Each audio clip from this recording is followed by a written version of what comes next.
Hello and welcome back to the S&S Football Podcast. I am back again, and tonight we have got a huge stream full of news, full of football talk, and full of guests tonight. We've got loads lined up to get through. So if you are watching, please make sure you do like and subscribe to the channel as always. If there's anything you want me to talk about, reference transfers, please do let me know in the comments as we go through. But to start with, as you may have seen on screen already, we're going to start with the transfer news. Then the plan of action is after that. We've got a couple more guests coming on. If you've seen the tweet today, you'll know who they are. But we have got 3 guests coming on a bit later on to talk about the big game, which is happening tomorrow. So make sure you stay tuned for that. But for now, it's me on my own. We were meant to have a guest on now. Unfortunately, his Wi-Fi has gone a bit AWOL. So hopefully we can get him in. But if not, he may not be able to join us. So we're going to go ahead and make a start without him. But hopefully he can drop in. So, yeah, we're going to get started now. Now, we're going to start with the news you can probably see on your screen now. And you've seen as we began the show about Christian Eriksen. This is from Fabrizio Romano, the man who provides us with all the good transfer information, as always. Romano has come out, spoke about Christian Eriksen. Now, this is sort of a saga which has been going on for quite a while now, especially this window between Inter Milan and anywhere else he's linked to. But the main one is Tottenham. And as you can see on screen, the agent of Eriksen is now trying to find a solution for Eriksen. I think he was taking legal action against Inter Milan because certain things weren't given to him, which were in his contract when he signed.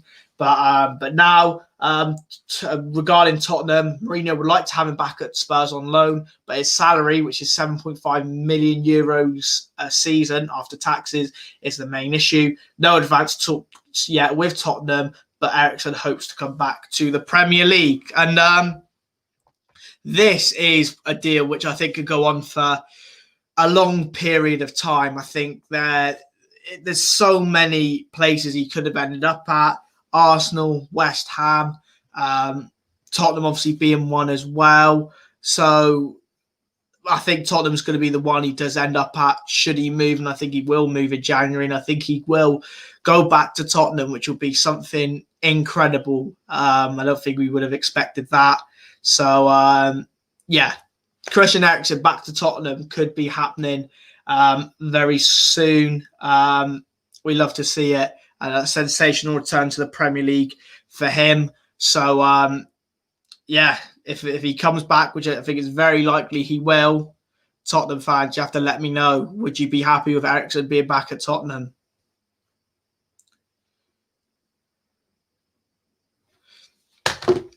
So there's the first bit of news we're going to talk about today. Christian Eriksen possibly going back to Tottenham, looking a little bit more closer than previously. So, yeah, first bit of news there on Christian Eriksen.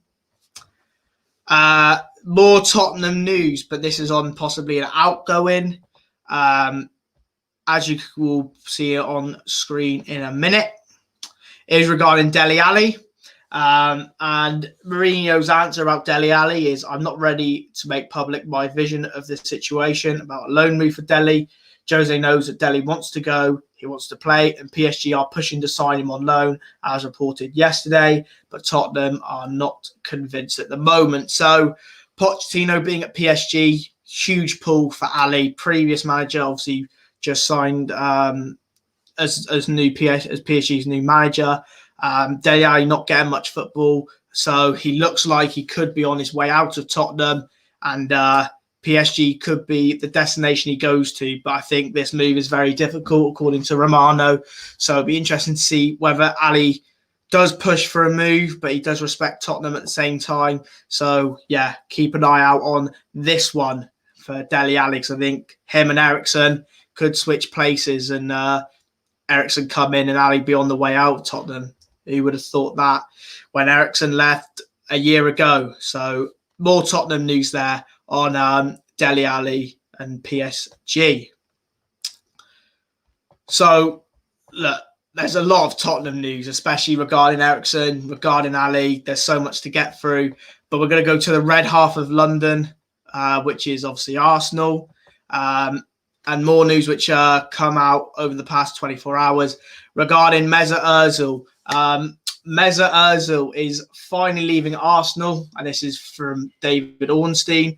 The agreement with Arsenal to terminate his contract will be completed in the coming hours. Ozil will sign a long-term contract with Fenerbahce. His priority, despite DC United bid, Mesut can take Perotti's place. I always thought this deal would get done. I didn't think he would stay at Arsenal. I don't think he would have played again for Arsenal in their league, even if it hadn't have gone through. So I think a move away was always likely. It was just whether Fenerbahce or DC, but DC's gone quiet, and Ozil's come out and stated he would love to play for Fenerbahce. He supported them, so it's looking ever so likely that is where he ends up. So Mesut Ozil to Fenerbahce looking very, very likely. And if I could just grab up now, Mesut Ozil actually sent a tweet out very recently. I can't remember where it is. Yeah, here it is. So this tweet here from Mesut Ozil, I think gives it all away, to be honest. So Fenerbahce have obviously tweeted in Turkish. Unfortunately, I don't understand what that means. Ozil then comments with a yellow and a blue heart and sort of an egg timer emoji. I think that is a done deal pretty much. Ozil to Fenerbahce. So Arsenal fans, what is your opinion on Mesut Ozil? And Romano has also come out and stated that Ozil is expected to sign his contract as new Fenerbahce player on Monday. Arsenal are now planning to sell also Socrates in the coming days. Then they'll work on new signings. Regarding Emi Buendia, contact with his agent, but no official bid from Arsenal as of today, which is obviously current and up to date as of today. So a lot of outgoings, a few outgoings for Arsenal. You've had Saliba, Kolasinac, now Ozil, and then possibly Socrates. And then obviously new signings coming in. You're looking at Buendia. I don't think Draxler's looking too promising for Arsenal. I don't think Brandt's looking promising either. So be interested to see if they do get anyone else in other than Buendia. So yeah, interesting to see what happens with that one. But Mesut Ozil looks like he is on his way out of the door for Arsenal, and he's on his way to Fenerbahce. So news there on Arsenal and the sort of Mesut Ozil. I would say saga, but I think it's always been clear that he's going to be leaving this window. So I think we could all expect it, and not really shocked by the news. I want to save this transfer news in case one of our guests does come on, but we'll have to wait and see. If not, we will speak about it later.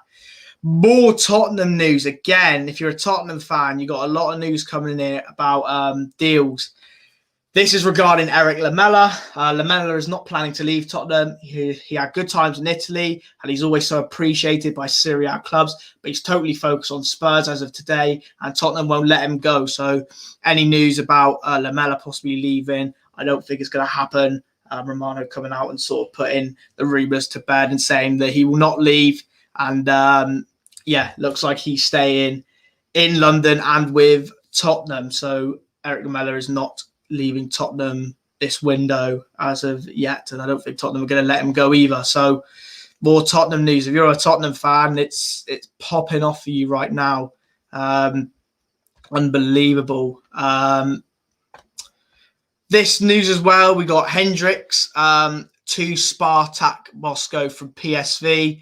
That is here we go. So yeah, Hendricks has gone from PSV to Spartak, just awaiting official confirmation. I think that deal might be done now. I'm just going to double check with Spartak Moscow. Yeah, that deal was done. Jorrit Hendricks has gone to Spartak Moscow from PSV. So there we go. That is now a done deal. Spartak Moscow have signed Hendricks. And then finally for Morgan, a little bit of Villa news, which we've been dry of, to be honest. We've had Morgan come on, Villa Morgan this is. We've had him come on and speak about sort of his January transfer wish list, dream signing, stuff like that. And there hasn't really been too much talk about Villa, to be honest, this window. We've had, which I think what we had, nothing really. We've had Lingard semi-linked with him. We've also had a few talks of outgoings. Frederick Gilbert looks like could be leaving on loan. But finally, we do have some Villa news from the man himself, Fabrizio Romano. This is regarding, a very highly rated central midfielder, Morgan Sanson from Marseille. So Aston Villa interested in signing Morgan Sanson. Villa are set to open negotiations with Marseille to sign the midfielder. So that could be a huge deal for Villa should it go through. So yeah, it'd be interesting to see if that one does happen. So yeah, Villa interested in Morgan Sanson. So yeah, if that goes through, who knows? Villa could be on something. Ross Barkley, Grealish, Bertrand Traore, El Ghazi, adding Sanson to that mix as well with Douglas Luiz, John McGinn. Fantastic midfield options they've got there. So I'm sure Villa Morgan will be very, very pleased with that news. Quickly route through them. Done deals going across the bottom, similar to the previous two streams. Austin QPR loan, Fossey Mensah to Leverkusen, 1.5 mil. Slimani, the goal-scoring legend, to Lyon on a free. Moussa Dembele to Atletico Madrid on a loan to buy option. Lucas Piazon left Chelsea, longest-serving player, has joined Braga on a free. Jovic has gone back to Frankfurt on loan, and Kevin Strootman has signed for Genoa on loan. And then obviously we've just had the news of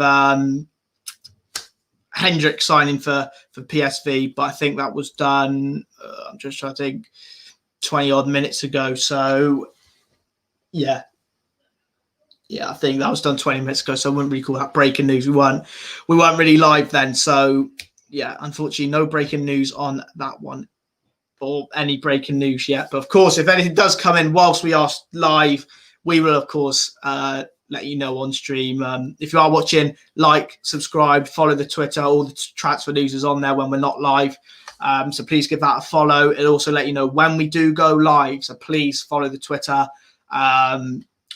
Big thumbs up for that one if you do follow the Twitter. So it'd be interesting to see what happens with that one.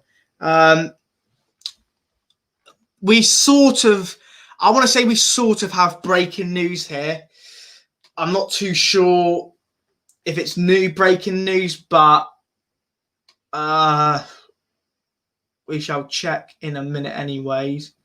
Where is it?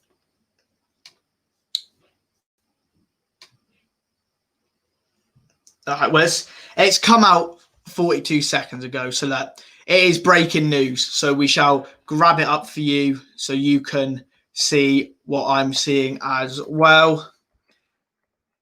It is regarding Liverpool, and it was regarding I think a pretty nailed on outgoing. This is Liverpool news on a pretty nailed on outgoing.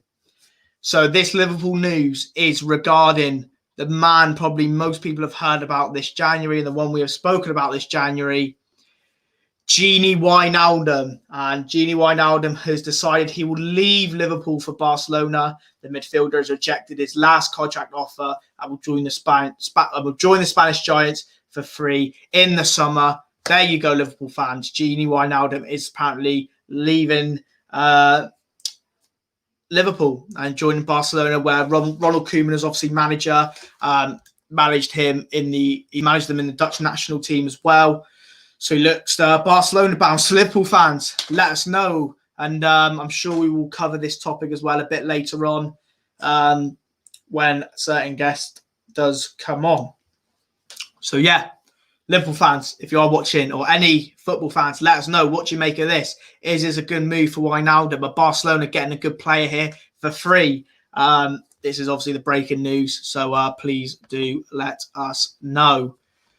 You are right, though, in the comments, Reese. Daily Mirror, a little bit edgy, but you never know. I think so. The reason I didn't want to put this as breaking news is because something did come about this yesterday, I think, on yesterday's stream, or even previously, about Wijnaldum. So I don't know if it's already news or if this is breaking news. But like I said, Daily Mirror is a bit, one of them. So like I said, we'll have to wait and see on that one. So yeah, Gini Wijnaldum apparently set to leave Liverpool after he rejected his latest contract offer and will join Spanish giants Barcelona for free in the summer. So as I say, please do let us know what you think of that news.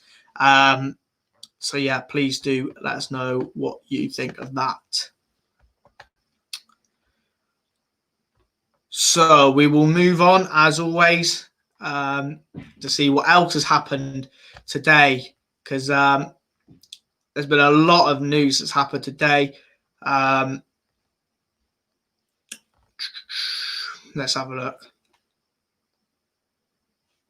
Apparently, this was from Romano yesterday, saying that with Georginio Wijnaldum yet to decide his future, Liverpool could look to make a move for Portuguese midfielder Renato Sanchez. And I think we've mentioned this on the pod beforehand, and said that, Renato Sanchez is an interesting signing, and obviously he's got great experience, won the Euros with Portugal at a very young age. He's also played for Benfica. He's also played for Bayern Munich, obviously. And now he's obviously at Lille. I think that would be a good signing for Liverpool, as much as I hate to say it. Renato Sanchez does look like a very good midfielder. Obviously had a little bit of a torrid time at Bayern and then Swansea on loan. But now seems to have found his feet at Lille. So, fantastic for him to sort of get back to the way he played in that Euro tournament, where I think he got a young player of the tournament, won it as well. So, Renato Sanchez, I think he's been on the radar of Wolves as well. Wolves love a Portuguese signing. So, it'd be interesting to see if they can beat Wolves to it, if Renato Sanchez wants to join Liverpool. So you've still got a lot of factors to bring into the equation there. But I think if Liverpool do get Renato Sanchez done, it'll be a fantastic signing for them. But I don't think that'll happen now. Definitely in the summer for Renato Sanchez. So yeah, a little bit of news there. Renato Sanchez. We had a done deal last night. If you follow the Twitter account, you would have seen this. We tweeted this out. I'll put it on screen again. Bear with me. Here it is. So, AC Milan have signed midfielder Sauliho Mate from Torino on loan until the end of the season with an option to buy. So, Brano, if you're watching, don't worry. It's not Yaku Mate. He is staying at Reading for the minute. But yeah, Sauliho Mate looks like he's, not looks like he has joined AC Milan on a loan move with an option to buy. That is a done deal. So yeah, done deal there from AC Milan, who's done a lot of business, I think, this window. Brought in a couple of good players. I think it'd be interesting to see what does happen past this window into next summer, especially with Zlatan contract needing renewing, the Dalot loan. So yeah, one to keep an eye on is AC Milan. They seem to be getting some deals done. So yeah, interesting what happens with Milan. And then speaking of AC Milan, now this next sort of story that I'm going to bring up now is one that was actually linked with in the summer. And this is regarding a player that I still rate very highly at Man United. And we've just mentioned him then. And it is Diogo Dalot. Barcelona are considering an €11 million offer for Manchester United fullback Diogo Dalot. I think he's done really well at AC Milan, and I think during his time at United, he's done well as well. Obviously, there's always it's always interesting because he isn't the greatest defensively, especially if you're comparing to sort of a Wan-Bissaka is in the same position. But I've always said, if United ever wanted to play Wan-Bissaka and Dalot in the same team, you could go 5 at the back or 3 at the back, as they call it now. 3 at the back. You can have Wan-Bissaka as a right centre half, and Dalot is a perfect wing back. He's so good going forward. We've seen that in the game against PSG in the Champions League, but Dalot going forward is fantastic. So me as a United fan, I don't want us to sell Dalot because he's a very young player. Well, not very young, but he's 2021. I think he's got a great future ahead of him. I think there is a place for him at Man United, even if he was to play further forward as a right mid or a right winger. I don't think that'd be the worst thing in the world because it means he wouldn't have to, have his full responsibilities on defending. So I think as much as he's on loan at the minute, and it does sound like United do want to move him on permanently, I'd hate to see Dalot go because, he's, for me, one of the best up and coming right backs, and it would be. I think United would lose a real different player to sort of add competition to Wan-Bissaka as well. So it would be a shame if Dalot did go, but Barcelona would be a huge move for him. I think going from not playing at United really to then going to AC Milan on loan and then playing for Barcelona. I mean, it clearly shows there's something about you if Barcelona are coming in for you. It's not like, no disrespect to the teams I'm going to mention it, but it's not like Newcastle, Sheffield United, West Brom are coming in for you. It's just Barcelona. So there's clearly something about the lad. And, I hope United don't get rid of him, but it's not down to me. It's not down to United fans. It's down to Ollie and I guess the board as well. It's from the Independent, so be interested to see what happens with that one. But I do hope Dalot stays at the end of the season, and he gets a chance to fight for a position at United for a full season, pretty much. So yeah, be interesting to see what happens with that one and Diogo Dalot. So a lot of news we've covered already, but we're going to keep powering through the news. Arsenal news. West Ham news. Arsenal and West Ham are keeping a close eye on Brentford striker Ivan Toney. Only just recently moved to Brentford from Peterborough. The hitman has bagged 24 goals this season. So Arsenal and West Ham looking at Ivan Toney. Opinions on that one? Eric Garcia will not be moving to Barcelona from Manchester City in the January transfer window. The defender will join this summer when his contract runs out. So we wasn't sure whether Garcia was going to move this window and obviously Barcelona pay a little bit of a fee for him to Man City, or whether he would move in the summer as a free agent. It does look like he's going to leave as a free agent this summer. So yeah, he'll stay with City for the second half of the season and move on in the summer. And that is a done deal. We did mention that many weeks back, I think, or a few weeks back. Spoke about Wijnaldum, spoken about Morgan Sanson, and then, as we mentioned earlier, about Mesut Ozil. We'll grab it up again. But here it is. Mesut Ozil's move to Fenerbahce is edging closer, and there it is, the tweet that we mentioned with the yellow and blue heart and then the little egg timer emoji. So it does look like that move is almost done, to be honest. Mesut Ozil could be on his way to Fenerbahce very, very shortly. So, yeah, Mesut Ozil to Fenerbahce pretty much done, I think. Pretty much done. If there's anything you do want us to talk about we haven't mentioned already, please do let us know in the comments. We will let you know. Just have a look at comments now. Yeah, absolute baller. Jeff Cott is an absolute baller, mate. Another goal. I know it's from the spot, but they all count. But yeah, Jeff Cott's an absolute baller. I still think he's worth 5 mil.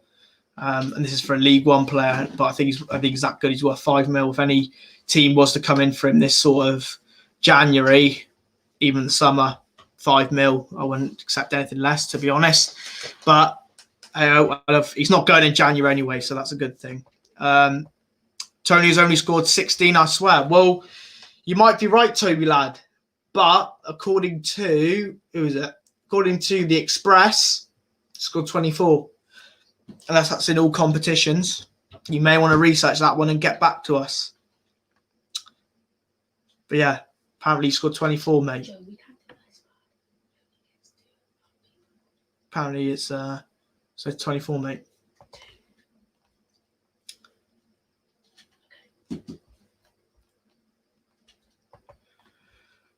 We are almost at the second part of the stream, and the second part of the stream is where it's going to get a little bit tasty in terms of the guests coming on. So yeah, that's interesting. It's not from anyone reliable, but there was a comment on the Morgan Sanson transfer to Aston Villa, and someone stating, "Is that possibly a replacement for Grealish?"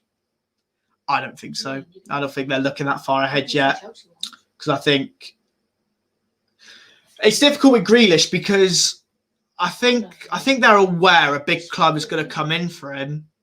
It's just, are they going to offer what Villa want? And are Villa going to accept anything less than they want? Because I think Villa want 100 million for Jack Grealish. But I think, it's whether United, for example, come in and say, look, it's 100 million, or if City come in and go, it's 100 million, or whoever comes in with 100 million, or whether they go, look, United come in and go, look, there's 80 for him. Would Villa accept that? Would City go in and say, look, here's 80, would you accept that? But to be honest, City would probably end up paying 100 million anyway, because it wouldn't matter to them. But Grealish, I don't think Villa are thinking of a replacement yet for him. And if they are, they may wait till the summer when there's more options about. Or they might be striking while the iron's hot and getting Sanson in. It'd be interesting to see. But Grealish to United or City or anywhere, I don't think they're thinking of a replacement yet, because I don't think they're thinking of anyone coming in for him yet. So it'd be interesting to see what does happen with that one, though.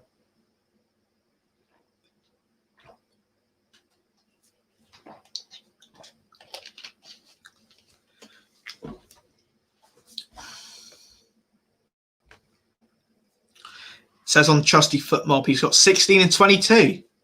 I suppose that makes sense, because if he has scored 24, then he would have got 24 goals in 22 games, which has been some record. Do you know what, Morgan? Not Morgan. Do you know what, Toby? I'm even going to look it up.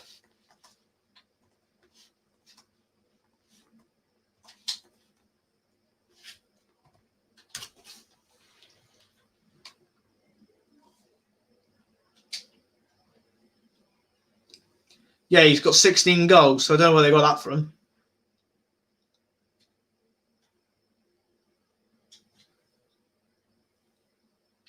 Do they play? They would have played in the FA Cup, wouldn't they? Yeah, surely.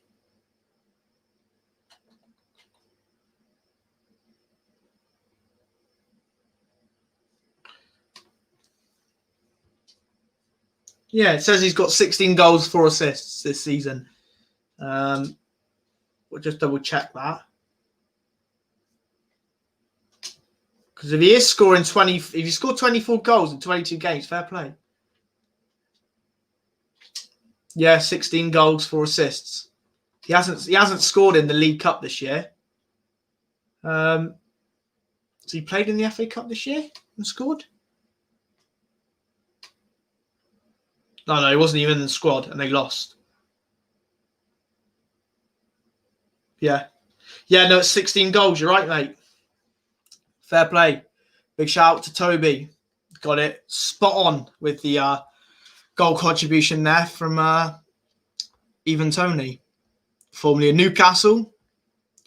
So, yeah. If there's any transfer news or any topics you want us to talk about, it might be from today's football, tomorrow's football, or up and coming. Any transfer news, do list it in the comments. I will talk about it, and we will go from there.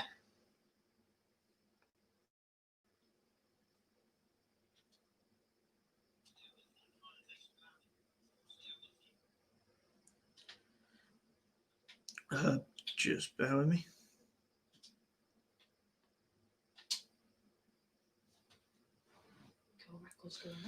Right. So we will carry on checking out any news, seeing what else is sort of happening, any rumours that's sort of kicking about. But of course, if you guys hear of anything that I haven't stated and you want me to talk about it, please let me know. So we spoke about Delo. Barcelona. What else is there to talk about?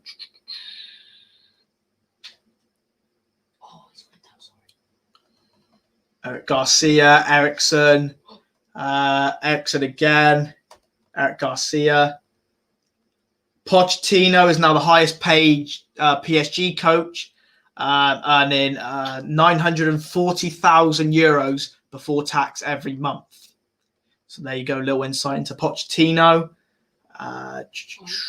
Max Meyer has left Crystal Palace by mutual consent. He is now a free agent, so it'll be interesting to see where he ends up next, Max Meyer, because you never know what happens. Could he possibly go back to the Bundesliga? Used to play for Schalke. Is he going to stay in the Premier League? Obviously, I think there'll be a number of Premier League clubs that will probably have him. So it'll be interesting to see what does happen with Max Meyer. We've got a quote here from Dimitar Berbatov, sort of ahead of tomorrow, but regarding the rest of the season as well, Man United, saying, like Jose Mourinho said, you need to be bastards to win trophies. I don't see enough of that from United.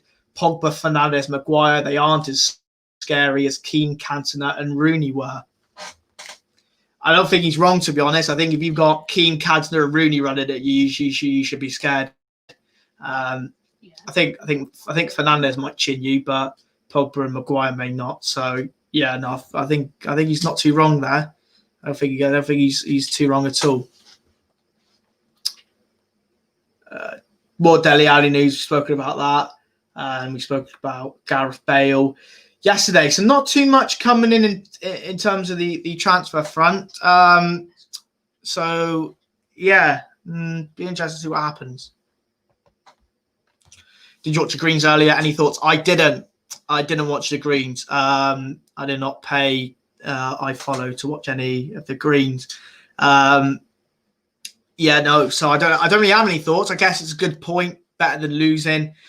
I guess, build on sort of this. He obviously won in the FA Cup against Huddersfield. Fantastic result. I did watch that actually. So, really pleased with that. And then a draw today, I suppose, isn't the worst in the world with Argyle. It could have been worse, could have been better, I guess.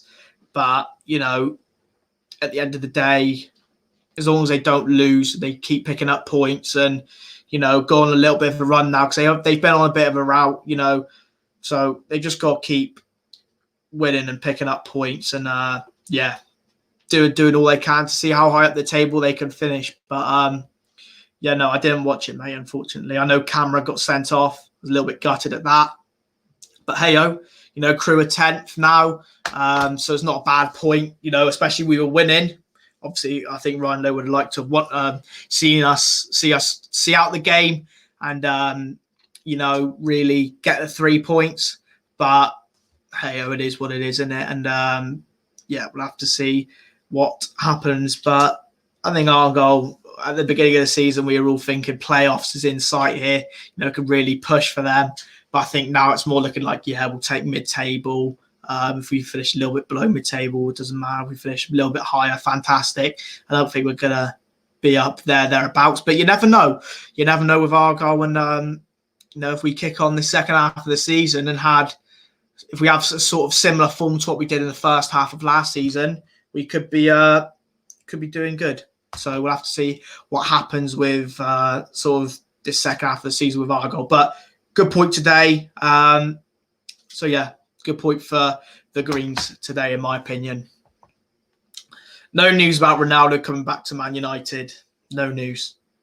Maybe in the summer, if there was ever a swap deal for Pogba, if he did go back to Juventus. But apart from that, no news on Ronaldo coming back to Man United. So, I think, to be honest, we are pretty much out of transfer news unless I go through sort of the Football League, see if anything's been said through that. Bear with me 1 second.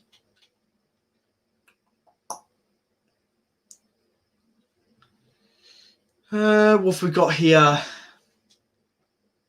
So this is Aston Villa news about the outgoing I mentioned earlier. Cardiff City are close to signing Aston Villa defender Frederick Gilbert on loan for the rest of the season. Cardiff City look like they could be signing an Aston Villa defender. But I think him and Engels look like they could be on the way out, according to Villa Morgan as well. So I don't think that surprises me either. If you are watching, as always, if you are liking it, please like the stream. Comment anything you want down below in the comments that you want me to talk about regarding transfers, football coming up, or anything like that. Special guests will be on very shortly. So please make sure you're staying tuned because it's going to get very interesting very shortly. The guest we got coming on, it's a special one. It's a very special one. So please like, subscribe, follow the Twitter. I will actually put the Twitter in the description because I keep forgetting to be honest. I keep forgetting to put our Twitter in the description. So I shall do that right now. Oh, bear with me. So the Twitter is going in the description now. That is our Twitter page. Please follow us because that is all the news of when we go live, who we might be going live with, different bits and bobs, who we're going live with, transfer news when we're not live, just all kinds of things. So we just want to grow that channel, and like I said, we appreciate if anyone could drop us a sub. Thank you very much if you do. But there's the handle and a link as well. We're gonna add one of the guests in because he is here already. From the comments, I can see that he's brought his army over with him. The sort of the FPL army have joined him, so we appreciate if you have joined. But we'll add him in now and get his thoughts on sort of the big game which is coming up tomorrow. It is my right-hand man, my Man United fan, Josh. Mate, how are you? Hello, I'm doing good, man. It's good to see all the graduates in here. Thanks for coming along. I know Ben's doing the live on TikTok at the minute. He'll be here shortly. But yeah, I'm doing all right. Not too bad. Glad, mate. I appreciate your time once again. Second appearance on the channel. How you feeling, mate? Mate, I'm good. I like coming on. We discuss different things. It's not all FPL based. A little bit of football chat. I like it a lot. Well, don't worry, mate. There will be FPL because I know that FPL is your specialty. So don't worry. We will talk about that later, and we'll get Brano to have his input later because it's been a little bit of an interesting weekend in terms of results already. I mean, we've had a couple games today. I think the one that stands out for me is the Leeds and Brighton game. More payback in the winner as well. Yeah, it's very interesting. Leeds seem to... I don't even know who they play good against anymore. It's really, really weird. It's so hot and cold with them. They obviously score lots of goals, but when they fail to do so, they're just not good at the back. So it's really interesting. I've had the Chelsea game on. They've just won 1-0 against Fulham. It's very interesting at the minute seeing the league. It's just like it's never been before. Like even last season with City and Liverpool, they sort of ran away. This year, it's for anyone's taking. So it's going to be really interesting. Yeah, I think, like I say, I think anyone could be anyone this season. It's so unpredictable. West Brom Wolves as well. Wolves 2-1 up. I was following that. I mean, I left the game for a bit and I come back and it's 3-2 West Brom. And, Matías Pereira, 2 penalties. I mean, they've turned it around. It's the first win under Big Sam. Do you think they've got enough to stay up this season? I think out of the newly promoted teams, you could argue Leeds, but I'd actually say if West Brom were managed by Bielsa, I think they'd be playing a lot better football. So I'd say they have the best squad. Whether they'll stay up, I'm not sure. I think Fulham and Leeds are better than them. We've seen Fulham; they're so good defensively. It's just going to be whether they can keep up in terms of getting the results against the teams that are similar to them.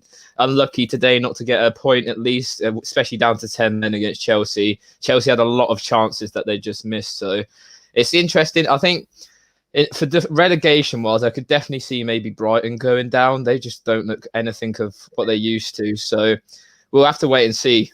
Who are your relegation favourites? I think at the minute, Sheffield United, I think, are still gone. I think it's a tough one because so many teams, like I think Fulham at the beginning of the season were looking very, in trouble. But they just get these wins and they start playing well. And it's like, well, who do you pick now? So I think Sheffield United definitely gone. But then I think you could pick two from maybe West Brom, Fulham, and then all the rest that's sort of in and around there. But look, it could be so many. West Ham beat Burnley today. I think Burnley are going to be down there still.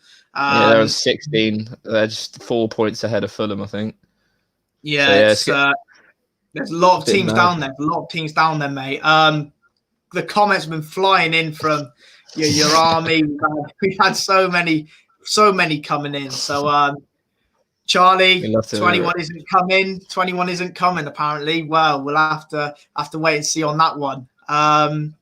Who else we got? The Red Gamers, FPL graduates, fantastic. Hassan Raptors, FPL grads. All your boys are coming in. Ryan Bamford says Pappy. Ben Fielding, FPL grads. All your army is coming in, lads. It's the army's coming. We love it. It's unbelievable. Eddie Yaldrin as well. Loads of them, absolutely loads of them putting stuff in the comments. It's unreal. Ollie Williams as well. So fantastic. We're gonna add 2 more people to the stream. One of them you'll know very well. It's Josh's co-partner. It's the FPL graduate army is popping off, boys. There we are. Mate, they're flooding in the comments. I've never seen anything like it. I love it. But yeah, we've got Brano on, we've got Josh on. Now, of course, we're going to talk about the United game in a minute, and obviously we've got 2 United fans. We've got a neutral. It's only right we do bring a Liverpool fan. I wouldn't really call him a neutral, to be honest. He's a bit biased towards the other half. Well, I want Salah to score, lads. I've got him as my captain on FPL. well, as we go, he's a Reading fan, so we'll go off of that. He is a Reading fan, so that's why he's the neutral. But we will add in the Liverpool fan already. Reece, mate. Here he is. Hello. You all right, lad? You all right? How's it going? Yeah, not bad. How are you? Yeah, not bad. Well, I guess there's no better place to start at the minute than by talking about tomorrow's game, Liverpool Man United. Brandon, we'll come to you first as the neutral. How do you see this playing out? Like, do you think there's much pressure on Liverpool to have to go out and win here because being 3 points behind, or how do you see this one going? I think there's a lot of pressure on Liverpool, and I think that United, there's no pressure really riding on them because they haven't been in this sort of position in a few years now. So the pressure is definitely on Liverpool, and they've got to come out and get at United. So I think the opening 45 is going to be a really cagey affair. I think there's going to be limited chances, a lot of quality in the game. Both teams have tremendous squads. Like, both got real good quality going forward. So I can see it being really cagey, but I can see Liverpool just edging it slightly through the players they got. I know they've got injuries at the back and what have you, and that could potentially be exploited. But I do see a draw or a Liverpool win, but I'm not confident on that. I think this is probably going to be the biggest game for both teams in a real long time. Yeah, no, I think it's going to be a massive game. Reece, we'll come to you, Liverpool fan. Are you worried going into this game based off of your sort of previous form in the league? I know you beat Villa. You beat Villa GCSE students in the FA Cup 4-1 when you had to bring on a Champions League winner. But in terms of the league, you've obviously lost to Southampton. You drew with Newcastle and then drew with West Brom as sort of your previous 3 results. Is that a concern for you going into this, or are you still confident despite the injuries as well? Yeah, well, I think most of our injuries are back now. It's just obviously Van Dijk is the big one that's missing. But no, I'm confident. I'm confident we can get the 3 points. God, I wish I had your No, yeah. confidence. He don't sound confident. He doesn't does sound. he? I was going to say he doesn't sound very confident. It sounds like someone's got a gun to his head saying, "Oh, you got to say you're confident, lad." He's got Jurgen Klopp behind him. Don't you worry. Josh, mate, United fan. How confident are you tomorrow in terms of our form, Liverpool forms? There's sort of injuries as well, and obviously Reece mentioned there may be a few back, but I think in terms of as well, because we won the Burnley game and we are now 3 points ahead, that game in hand is out the way. Does that make you more confident now? I'm not really that confident anyway. Like, it's going to be a tough game, don't get me wrong. Even with Liverpool's form, it's going to pretty much go out the window. It's almost like a cup final in that respect, where both teams know how much is riding on it. I think it is quite a big game, although the league is quite tight. Like, if United go 6 points clear, that's quite a big amount of points to make up, and it will take some doing for other teams to come beat us. I want to know everyone's score prediction in the comments. So everyone flood the comments with the score prediction. For me, I think I can't see a team winning. I feel like there'll be good glimpses from both. I think there will be goals. I could definitely see maybe a 1-1 or a 2-2. I don't see a winner, to be honest. I think it will be very cagey, like Ben said. I don't see much happening. Maybe even me going for a 2-2. That's a bit extreme. It could even finish 0-0. I don't know. I just think United have a good chance with Liverpool's defence and how good United are going forward. I think it'll be, if we don't score, I'll be very disappointed, because Liverpool's defensively, obviously what they play, they've got Trent. He's not great at the back. I reckon Martial and Rashford will have them on toast. Fabinho, again, not a centre half. Will they play Henderson at centre half? He seems to be playing there at the minute. Not sure. And Robertson, they like to get forward, and I think really want to go out there, they can go and get it. But I think it will be in the top 6 this season. Haven't really done well or done badly. There's been 0-0 draws or just low scoring games. So I can't see that being much different. Yeah, I think I think this game could go one or two ways. I think it's going to be really close, or I think one team will just run away with it. I don't think there'll be, I don't think I can see anything else between it. A few of the comments coming in about sort of the score predictions for tomorrow. We've got United will take down Liverpool. How many are United losing by tomorrow then? Slabhead slip, apparently.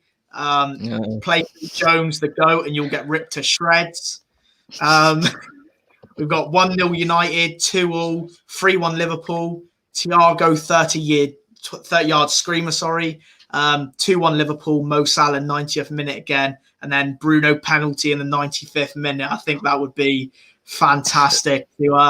After the Klopp's comments this week, that would be something really, really interesting. Brano, in terms of you've got Salah captain tomorrow, is that obviously going to the FPL side of it? Was that a smart move by yourself? Do you think, to captain him in this big game, or? Well, I based it on the fact that it was between Bruno Fernandes and Salah, really, and because Bruno's one yellow card away from a suspension now, I just thought, you know what, I put it on Salah. He's got a relatively good record against Manchester United as well. I remember, was it last season, the 2-0 win Liverpool had? Salah scored a pivotal goal in that game to win it for them and seal it for him.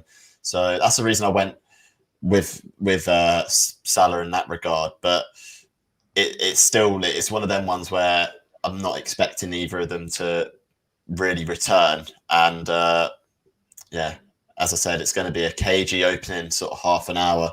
And then once the rhythm of the game is established, then we'll see who the dominant team really is and whether, the impetus is on Liverpool to get at this United side. And we know how well United are at defending and countering. So I think tactically it's going to be a really intriguing battle from that sort of perspective. Yeah, 100%. Reece, we've mentioned Liverpool's terrible form in the past few games in the league, but one form which you are fantastic at, to be fair to you, is having not lost at Anfield. I think is 2 years now or something. It's an incredible record. Is that a reason for Liverpool fans to have confidence going into this, because you haven't been beaten, and you have had obviously City play there, United play there, Chelsea, you've had good teams play there. So is that a reason for Liverpool fans to be confident going into this, being at Anfield as well? Yeah, I think we should be confident going into that. Obviously, I think it's like 67 games, home games, we've been unbeaten. Yeah, I'm confident. I'm sure other Liverpool fans are confident as well. It's just another game, really, isn't it? Another game. It's a big statement from a team which are 3 points behind.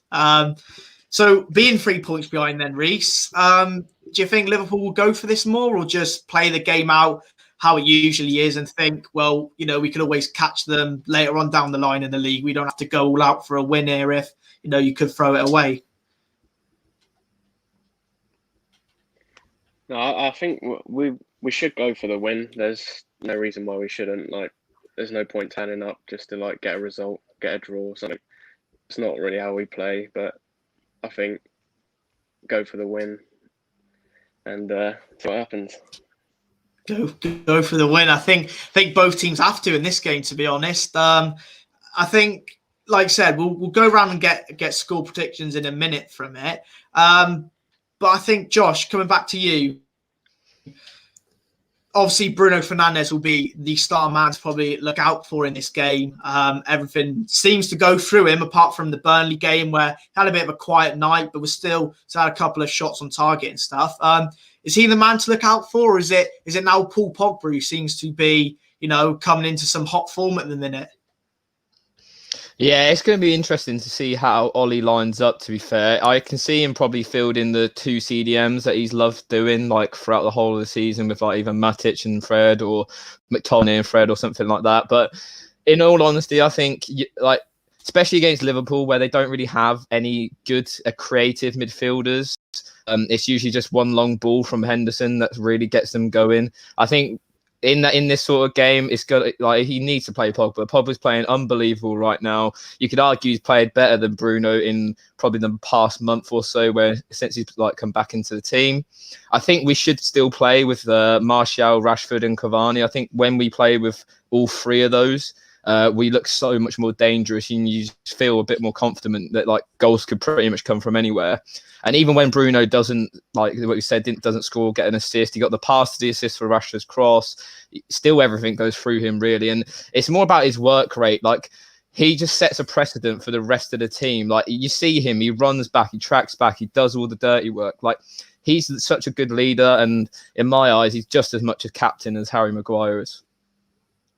100%. I think Bruno's the people's captain, but Maguire wears the armband. I think that's the what United fans have been saying a lot of. So I completely agree on that. A collective one here for probably less so Reece. He probably ain't going to like this stat in terms of what Bruno has achieved. But for Brandon and Josh, 4 Premier League Player of the Months for Bruno Fernandes in just little than a year. Steven Gerrard got 6 in about 17 years. I think he's equal with Ronaldo now.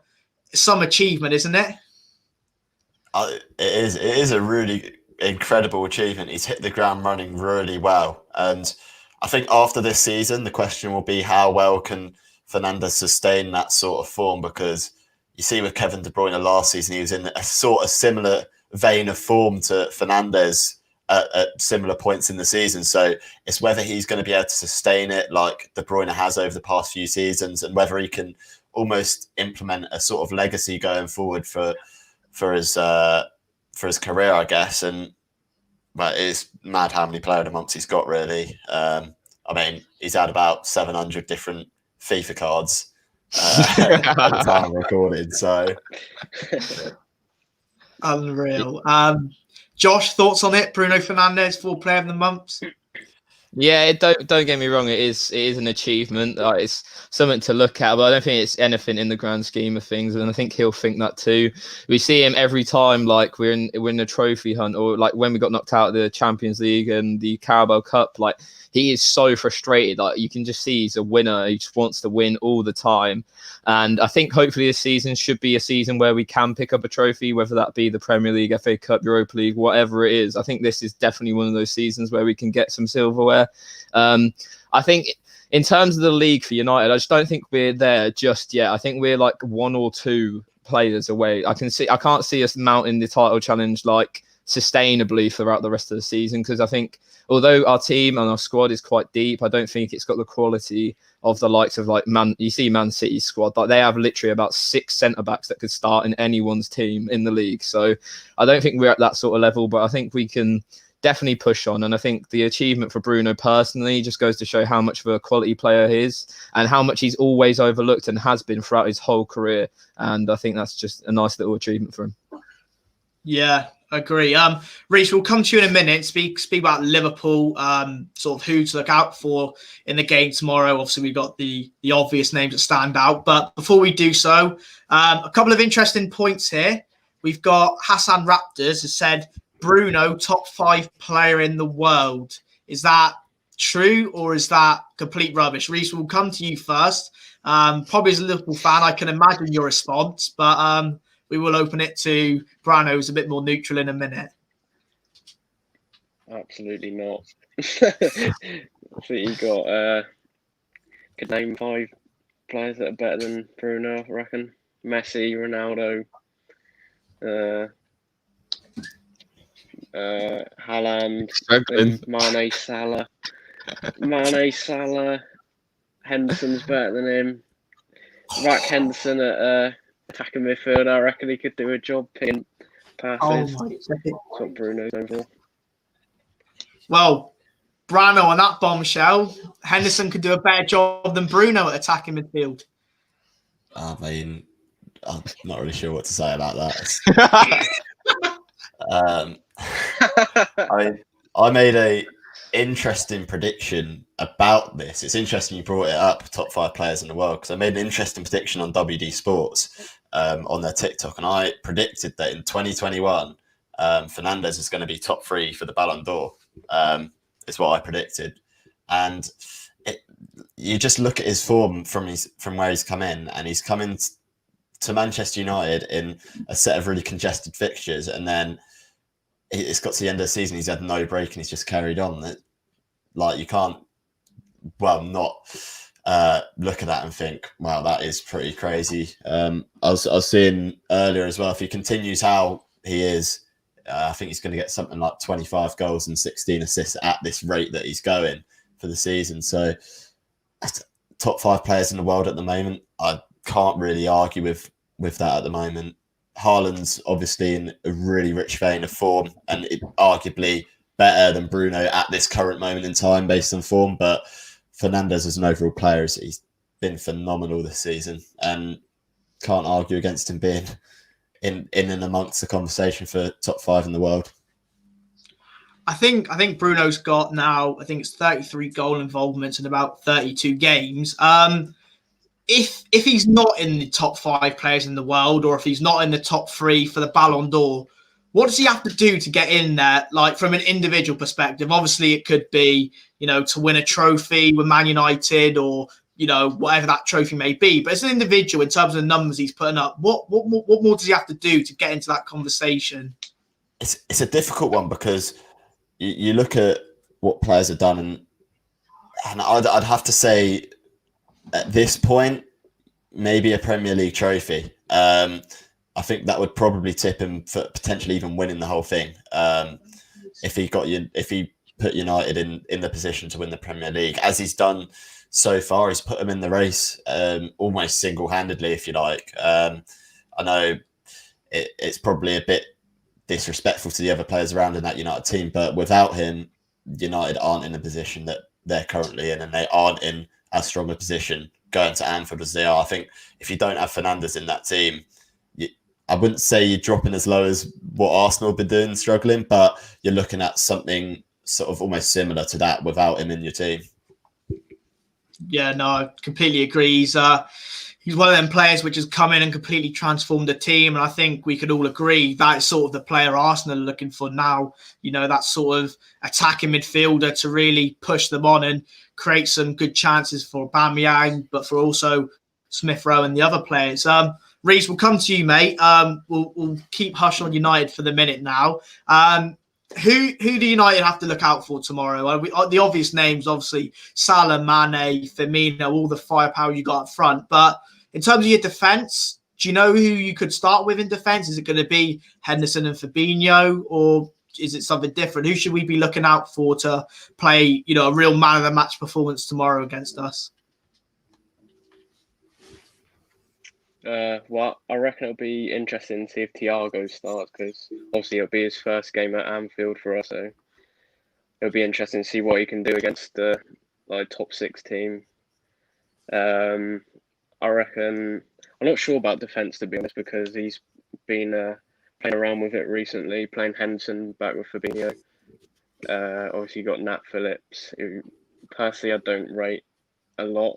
I don't really think he's got the experience to play back there. So yeah, if it was me personally, I'd go for Henderson and Fabinho at the back, and obviously 2 wing backs. So with Henderson, you mentioned Henderson and Fabinho playing at the back there. Would that not hinder Henderson playing in midfield, where you said he is fantastic, and Josh has said that is one of their main outlets for going forward? Would you not think that playing in midfield would be a better option to playing him at centre half? I think, considering our situation, our defence, he should probably play there, just to strengthen it up, because I don't think Nathaniel Phillips or Reece Williams would be up for this game, to be honest. I don't really have the experience to play against a top team. But yeah, because even if we do play Henderson at the back, we've still got Navigator, he's quite attacking and good on the ball. Curtis Jones, Wijnaldum, they've still got plenty of depth in the midfield to play Henderson at the back. Definitely. Josh, we'll come to you, mate. Do you think tomorrow could be the battle of the number 6s? Pogba against Thiago, as Reece mentioned, the mad stat that is Thiago's first ever start at Anfield, despite signing for them in the summer. Pogba, like we mentioned, has come into some fantastic form. Obviously, the winner against Burnley. Is this going to be the battle of the number 6s between him and Thiago?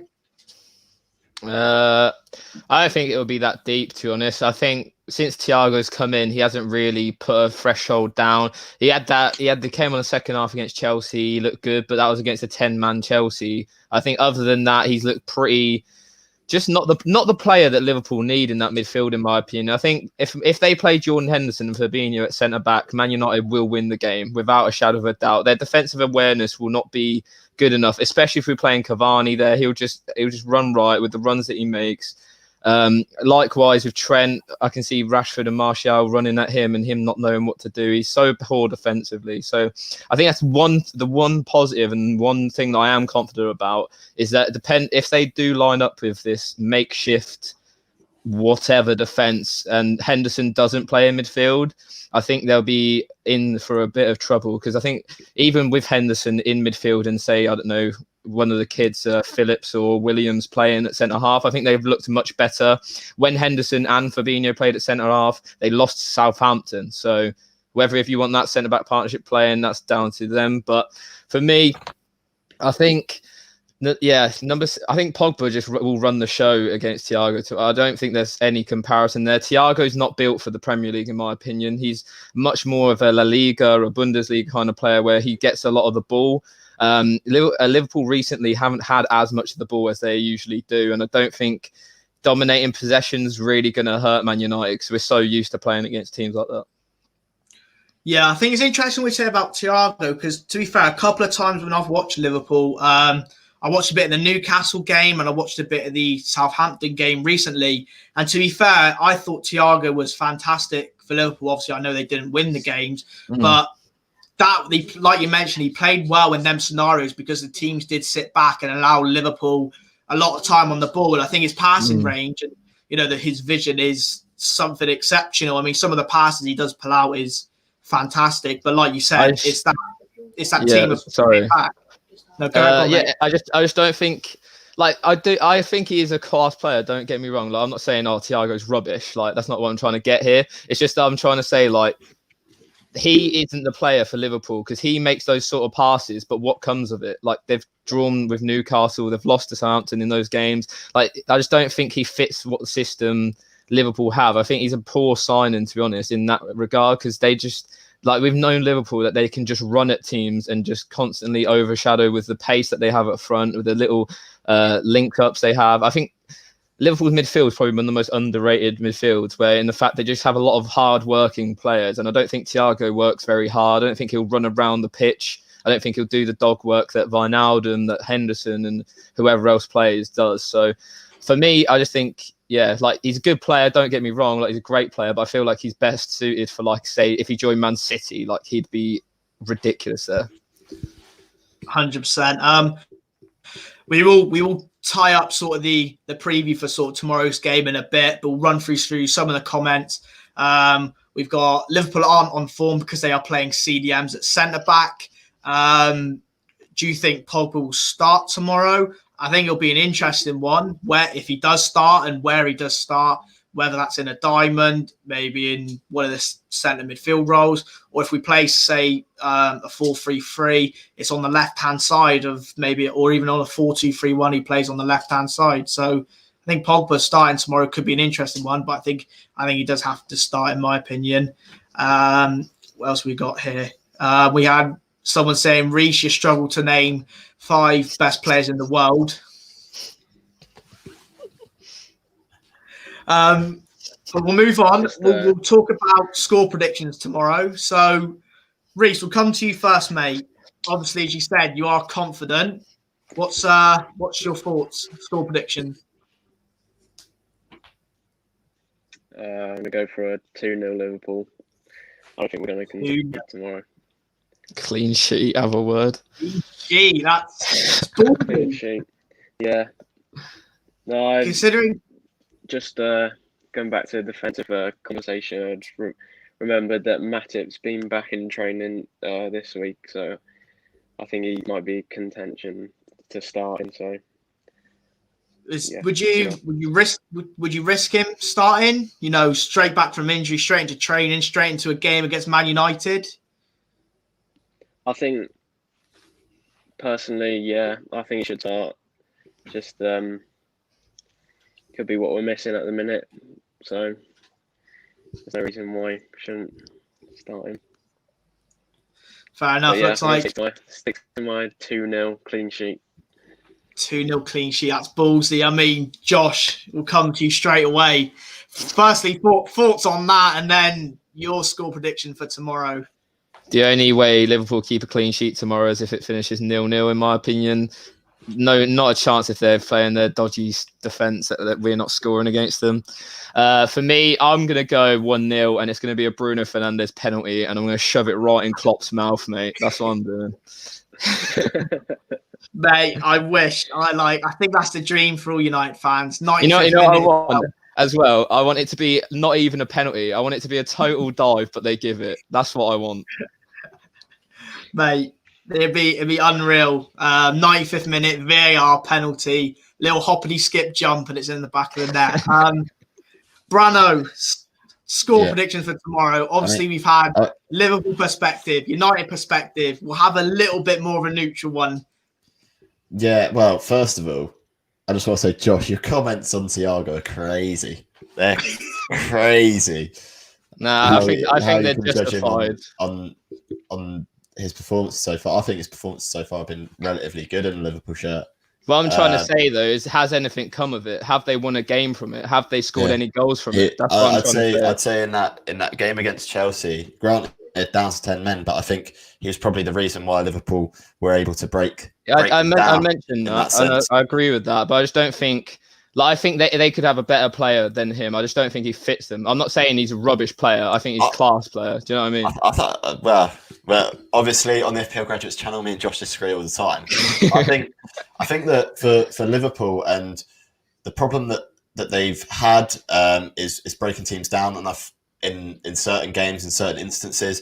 I think Thiago is that player that does unlock a defence quite well. So I think in that perspective, he's good. I agree with you. In some games, he's not going to be suitable because they're going to need hard workers in there and they're going to need really physical players. But for those other games, it's that option of Liverpool being able to transition to playing with someone like Thiago in midfield, which is really, really perfect for them. So in terms of prediction, I don't know.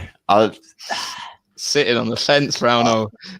I'm gonna go for 4-4. I'm gonna go for a. See, I don't know, man. I don't know. I'm gonna go 1-1, and I think what Josh says about the United breaking down this Liverpool team, I can potentially see it happening, but I don't think it's gonna be as clear cut and as straightforward as he's kind of making it out to be. But 1-1 draw, and sitting on the fence a little bit. Draw. That's you've got some interesting things there. I think in terms of Thiago again, I think we would speak about him. I think it's right what both of you said in terms of he is very good at breaking down teams, and his range of passing is, I think, excellent and fantastic. But like I think Josh has mentioned, a lot of them passes hasn't resulted in Liverpool scoring goals and winning games or even getting draws. So I think it's a context for both at the minute. So we got score predictions. For me, I'm going to go 2-1 Man United. Always going to back Man United, but I think United in a clean sheet's quite rare. I know we got one against Burnley, but I don't think they offered too much. So before we do finish on the United-Liverpool game, or in fact, we will finish on it, sorry. Brano and Josh, obviously your main focus is FPL, as everyone probably knows. If we're looking over the weekend, at sort of the FPL players, which ones have stood out so far and which ones are the ones to look out for in the games coming up? Obviously, we've got Tottenham to play, United, Liverpool to play. I think, am I right in saying Arsenal play on Monday as well? So I think we've still got a lot of players still to play. I know Bamford didn't even score today, so I think Brano might be a bit happy with that one. Who stood out to you in sort of the FPL world so far this weekend? Well, I'll go first. I'd say Antonio for West Ham. We both had him in our team, both transferred, and then he got a goal. So hopefully he can build upon that in midweek as well. And I'd say looking out for Manchester City players over this coming week for FPL. I mean, a couple of decent fixtures: Crystal Palace and Aston Villa. I mean, two cracking fixtures. Josh would probably want City to do a lot of good things this weekend. And looking at other teams, maybe looking at Manchester United and Liverpool players, because after they play each other, it's quite a nice fixture for both of them after that. So from those teams, maybe someone like Salah, Fernandes, who else are we looking at? Potentially like Sadio Mane, if you want to go outside the box a little bit, or Cavani. I think he's starting a lot more, and Solskjaer's putting a lot more faith in him, and it's paid off in games like Southampton where he came off the bench and really changed the game. And I think he is one of them game changers, Cavani. We got Cresswell in the chat as well. Yeah, I agree. I've got Cresswell on my team as well. I think Josh has as well. So, yeah, I mean, there's a lot of really good options this week because there's so many games coming up. Mm. Yeah, Josh, yeah, I agree with pretty much everything that Browno said. The West Ham double up for me and him of Cresswell and Antonio, that worked wonders today. Both in the bonus points. I think they got 3 and 2 respectively. So that's double decent. When it comes to obviously looking forward, though, I think Salah and Bruno within their own right, I can see them both returning in the derby. I can see them both returning against Fulham and Burnley.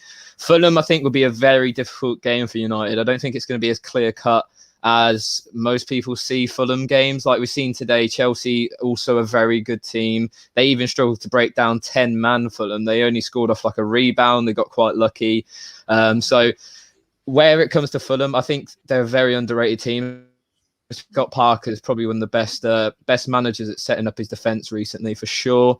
The Leicester Southampton game that's on now is really interesting because obviously lots of people own Vardy, Justin, Southampton defenders, so that would be interesting to watch. Other games, probably Spurs game. We've mentioned that on our channel. Harry Kane and Son, they only have one game this week in FPL, but both of them have equally as good chance of scoring the big points. And obviously, triple captain KDB, the guy's got to come up clutch this week, or Bruno's just superior to him, to be honest. I think, isn't that facts already that Bruno's superier to him, or are we going to let that conversation I won't slide? say that yet. He's got to do a job for me. I can't say that yet. No, I respect that. Little bit of FPL content there. If you want more of that, go and follow the FPL boys. 400 subs, killing it everywhere. So literally, if you probably went to Joe Blogs down the Chippy, they'd probably tell you where to find FPL graduates there. They're that much everywhere, to be honest. So yeah, Instagram, TikTok, YouTube, Twitter, they're everywhere. We'll talk about transfers now. Obviously, it is the season of transfers, as we all are aware. Brano, I believe you have a little bit of a Reading know-how that I wasn't aware of. We've mentioned on stream before Omar Richards possibly on his way to Bayern. Yeah. Gone a bit quiet, but you seem to think that there's a little more in it. Yeah, I think it's pretty much being finalised as we're speaking right now. The contract between Omar Richards and Bayern Munich close to being signed, I believe. Bit of a shame from a Reading perspective, considering we valued him at £15 million. So it's financially a really big loss for the club. But yeah, I imagine over the coming days and weeks, this will probably get confirmed by both clubs. I imagine that the COVID situation at the moment means that it's probably slowing down things just a little bit, but I imagine that an announcement will be made pretty soon, considering Reading haven't had a game this weekend, a lot more time to really negotiate. And I know, 5 days ago, Paunovic was saying that they are still trying to get the contract done, but in terms of EFL rules for sustainability and financial rules, it's not able to get done, unfortunately. So, yeah, matter of days before Omar Richards gets announced to be going to Bayern Munich on a free contract in the summer. Yeah, sounds like a bit of a loss for Reading, but clearly going to Bayern Munich, this is some player that they're getting here. And I think one thing we did see is who's going to be sort of the backup to Alphonso Davies. Could you see that happening, or do you think he could even start in this Bayern team? Is he that good? I mean, well, he's been phenomenal this season. He's got the sixth most successful tackles out of any fullback in the league this season. I think for around 33, 34 tackles successfully made, which is really good. So going defensively, really solid, but going forward as well. And I think that's what attracted Bayern to him.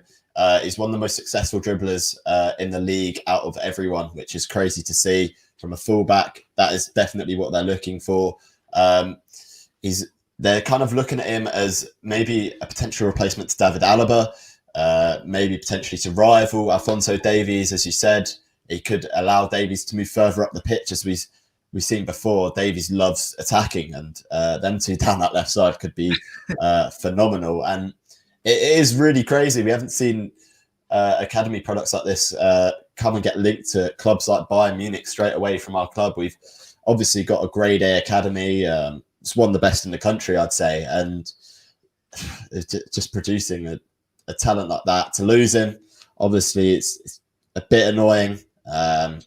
Stems down to really the ownership of Reading FC over the last few years and having to sort out all the problems that directors of football potentially gave us in the past with all the finances and stuff that's going on at the club. So, you know what, if he does go, and if it does get confirmed, I'm sure he'll be a cracking signing for Bayern Munich and may even be able to break into that first team at some point.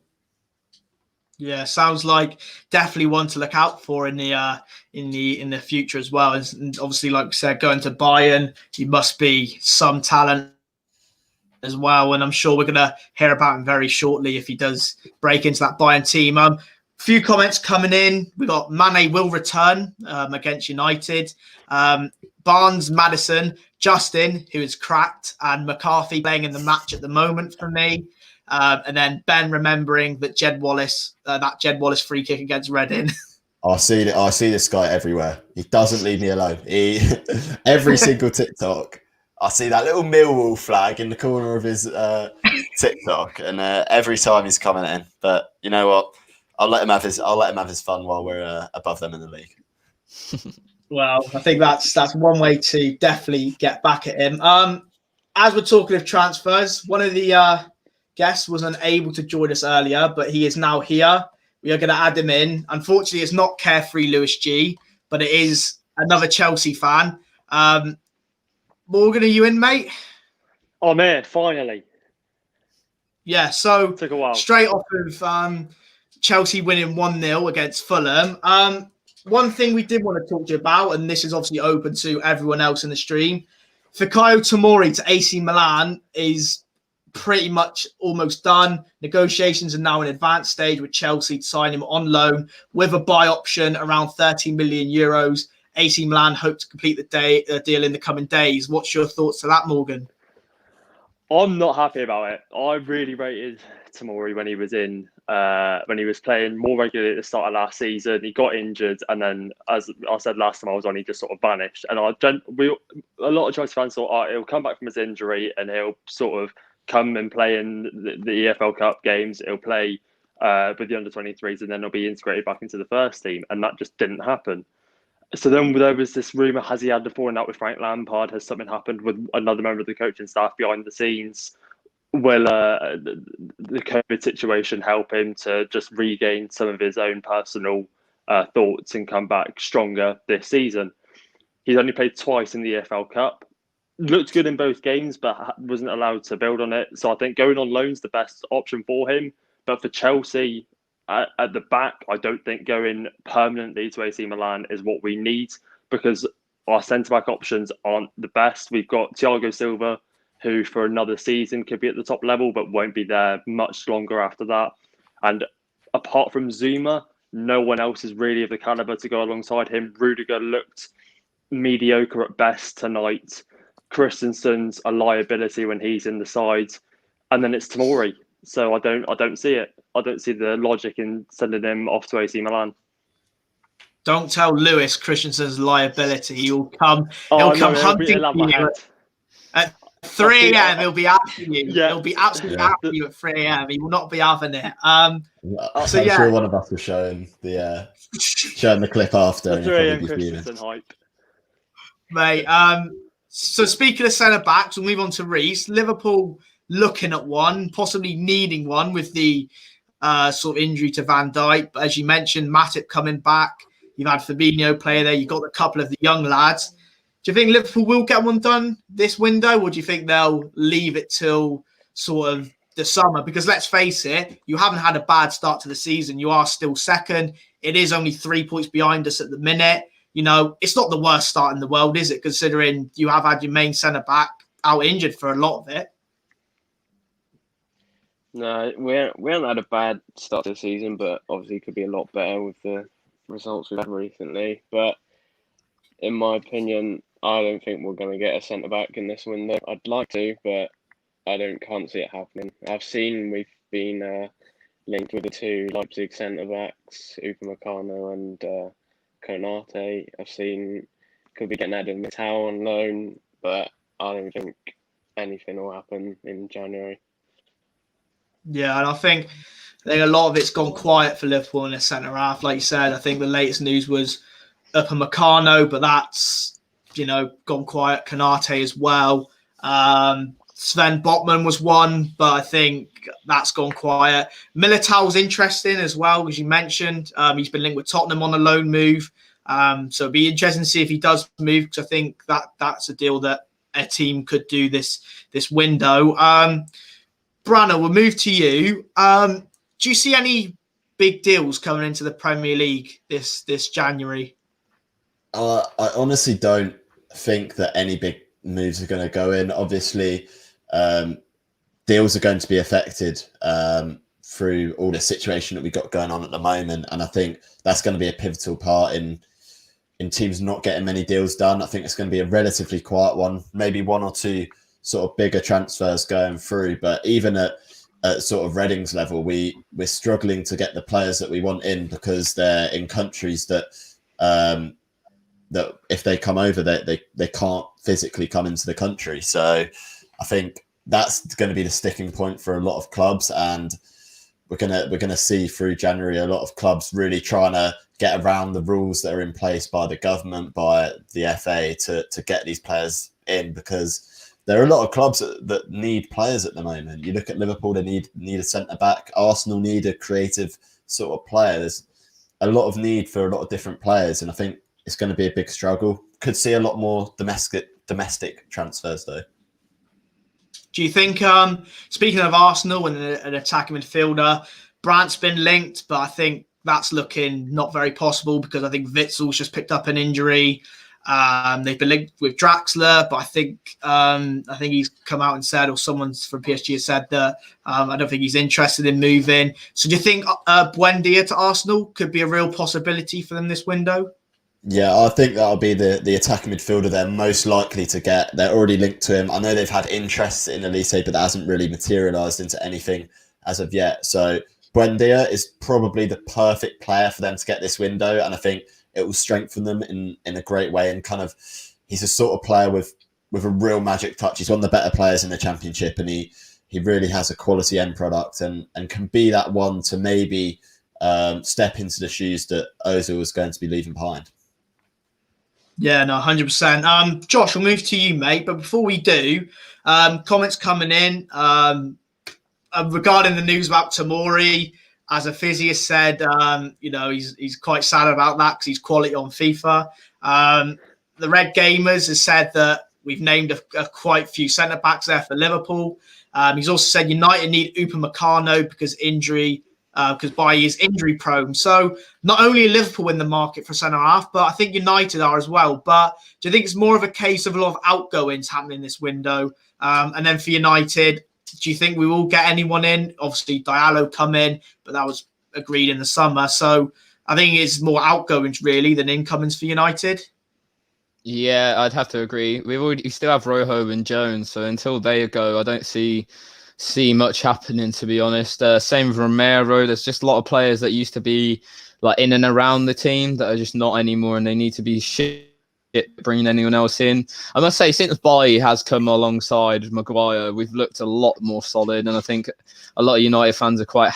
I wouldn't say happy, because United fans are never happy unless we have like the best 11 in the world. But I think they're much more appreciative, I'd say. I think he makes Maguire a much better defender. We saw against Burnley that like when Maguire can get turned, like everyone knows he's not the fastest centre half. Bailly makes up for that, and he makes some awesome recovery tackles, and he's another one of those players that will die for the shirt type thing. I think he also makes Luke Shaw better as well, because Luke Shaw hates tracking back, and he's so good at just those recoveries, as I mentioned. So yeah, quite going away to AC Milan. I thought it's a big disappointment for England as well, because I think he could easily get into England's team if he picks up a run of form, and I think he obviously could do that over there. We've obviously seen Chris Smalling obviously pick up form in Serie A, but I think he probably could have easily slotted alongside Thiago Silva. Same sort of thing with Maguire and Bailly. He's faster than Thiago.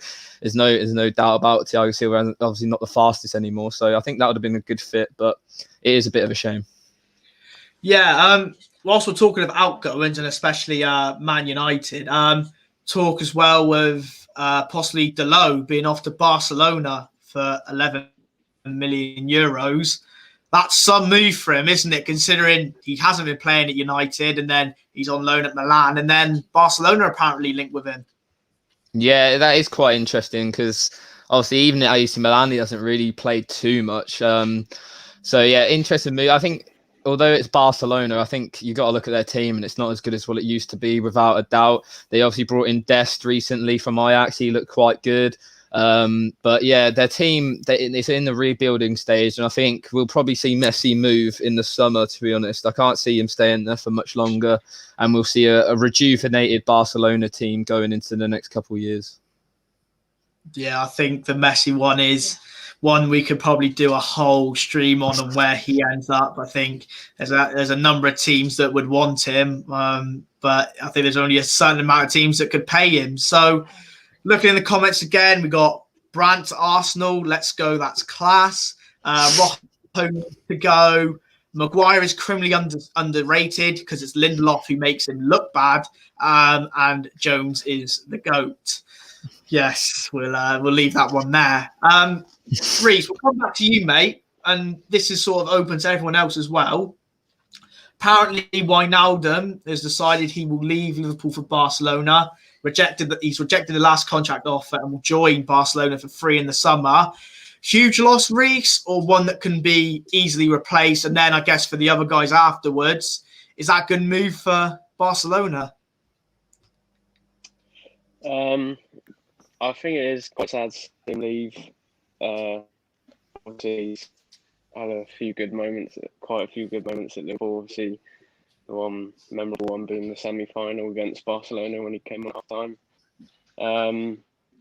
Yeah, I'm a bit unsure on it, to be honest. I don't know why. Obviously, money is probably the problem why he didn't sign. Because we offered him a few contracts and he's still declining. So I don't know why we didn't just give him the money, to be honest, because he's a great player. Like, he fits our squad really well. So yeah, it's a bit sad as a Liverpool fan seeing him go, but can't really do much about it. Do you think it's part of Liverpool evolving if, for example, one of the names is linked, and you've mentioned before is Renato Sanchez? Is this Liverpool evolving if Wijnaldum does leave and you bring in a younger midfielder like Renato Sanchez?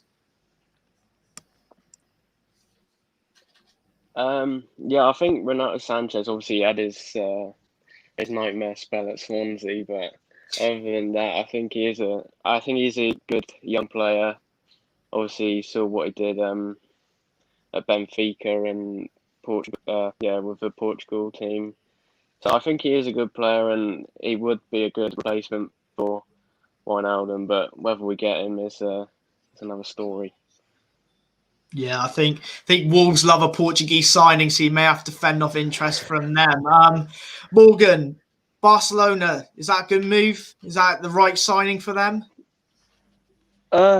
I'll be honest, I don't really know La Liga too well. I know that in midfield they've obviously got Frankie de Jong, Miralem Pjanic, who they did that weird deal, didn't they? They swapped, was it Arthur for Miralem Pjanic with Juventus? Yeah. Which made absolutely no sense when you've got Arthur, young talent, Miralem Pjanic nearing the end of his career. So possibly they're getting Wijnaldum in to balance the books there. But even Wijnaldum's you could say in the twilight years of his career, or heading into the twilight years of his career. I don't know what they're trying to achieve by getting Wijnaldum. I'd have gone for another sort of Frankie de Jong signing and gone for someone who could push them back to where they should be in the next sort of 5 years, because it seems as if they're in this spell of, we'll get an experienced player, they'll be good for 2 years, but then we'll just fall away again, and it's not sustainable for me, for Barcelona. Fair enough, mate. Brano, Barcelona, again, Wijnaldum going into them. They seem to have a mixed bag with transfers. Like Morgan mentioned, they brought in Pjanic in that weird swap deal. They have brought in a couple of good young talents in Pedri and Trincao over the summer, Dest as well. Where do you see this transfer in sort of their rebuild, I guess? And if they lose Messi as well, it's another sort of rebuild again for them, losing a player of that quality. So does Wijnaldum fit into this Barcelona structure they're trying to build? I think he does, and I think if and when he does go, I think he's going to be a cracking signing for him. And I think if you look across Europe, I think every single team in Europe would take him, and he'd probably end up fitting within every team in Europe's squad, regardless of who it is, whether that be Bayern, whether that be Barcelona, as you say. And he is a really quality player, and obviously national teammates with Frankie de Jong in that midfield. They do good things in that midfield together. We've seen them pull out some really good results in the last year or so against some really big teams. So I can only see that being a good signing. To get him on a free as well is even better. Not spending money on a player like Wijnaldum is going to be huge for them, and obviously allows them to open up their transfer budget into other areas, into other different positions that need strengthening. So I only see it as a positive for Barcelona, and I see it as a really big loss for Liverpool. 100%, mate. We've spoken about the weird transfers they've done, Josh. Another one to mention, which I think is a done deal, I think just reconfirmed today. Eric Garcia will join Barcelona in the summer on a free as well. City won't, I don't think, will receive a fee from him. So he signs now for Barcelona. So that looks like it'll be another free transfer in the summer. So them two going to Barcelona, are they two good moves? Because I know I've obviously Villa Morgan, who's not here tonight, unfortunately. We've spoken about Eric Garcia before in the past, and he hasn't been his biggest fan. I think he has been a little bit hit and miss with City. But do you think a move to possibly Barcelona, where he was in their academy, is a good move? And then Wijnaldum as well. Two good moves for the players, or do you think they're questionable?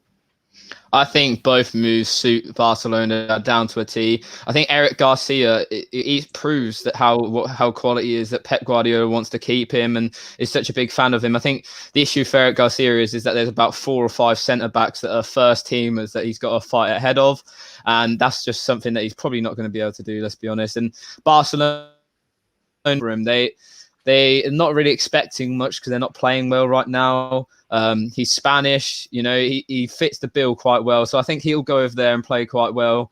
Puyol kind of vibe. You can see that from him. He's quite like a feisty centre-half. He wants to get in and involved. And I think it's almost perfect for him to go back there where he grew up and trained as a kid.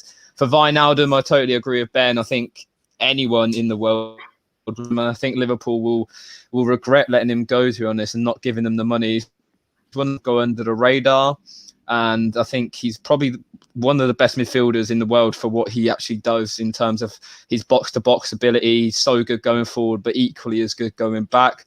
I think, he fits perfectly. Like Ben said, plays with Frankie de Jong in the national team. We've seen him for the national team play a little bit further forward, and I think Barcelona will enable him to be able to do that, and you'll see him score a few more goals than he does in the Premier League. So I think it's both deals equally have their pros and not many cons. I can't really see any negatives out of both of those signings. I think seeing as both of them are free as well, they're not really losing too much in sort of the market value as well. Few comments. Stephen, mate, cheers for your comment. And then Wijnaldum would be class for Barcelona, says the Red Gamers again.